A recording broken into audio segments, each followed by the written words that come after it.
connaissez nécessairement le modèle SWOT, le plus ancien modèle de stratégie d'entreprise mis au point par 4 professeurs de la Harvard Business School au milieu des années 1960. SWOT est l'acronyme de Force, Faiblesse, Opportunité, Menace en anglais.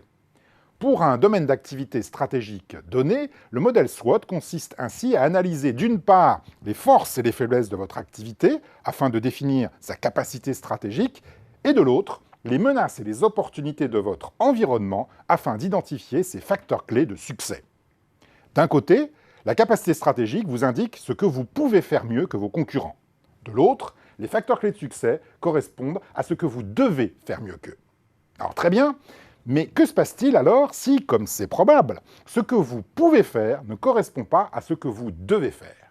Que se passe-t-il si votre capacité stratégique ne correspond pas aux facteurs clés de succès de votre environnement? Comment faire pour les réaligner?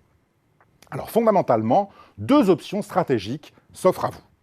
La première option consiste à s'adapter aux facteurs clés de succès de votre environnement en modifiant votre capacité stratégique. C'est ce qu'on appelle la stratégie déduite. Vous déduisez des conditions environnementales les forces que vous devez acquérir et les faiblesses que vous devez surmonter.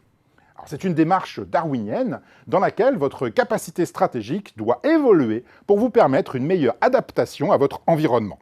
Pour cela, vous pouvez soit développer en interne les ressources et compétences qui vous font défaut, soit les acquérir.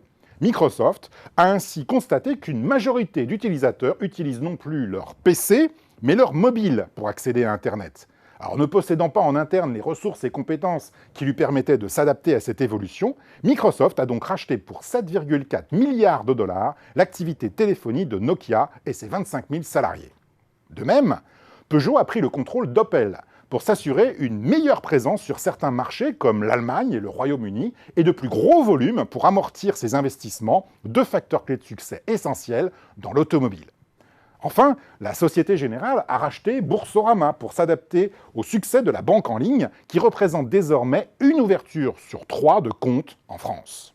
Alors, dans tous ces exemples, c'est la stratégie déduite qui a été privilégiée.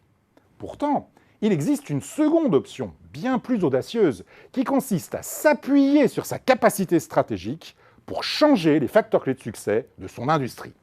C'est ce qu'on appelle la stratégie construite.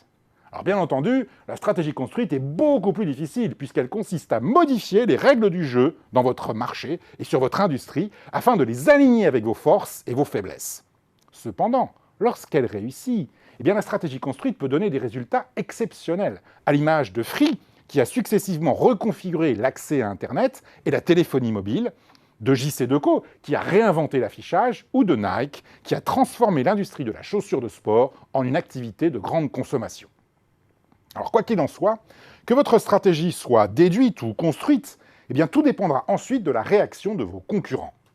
S'ils réussissent à s'adapter aussi bien que vous, ou s'ils maîtrisent rapidement les nouveaux facteurs clés de succès que vous avez établis, votre avantage restera limité. Comme toujours en stratégie, ce qui compte, c'est de faire des choses différentes ou de faire les mêmes choses, mais différemment.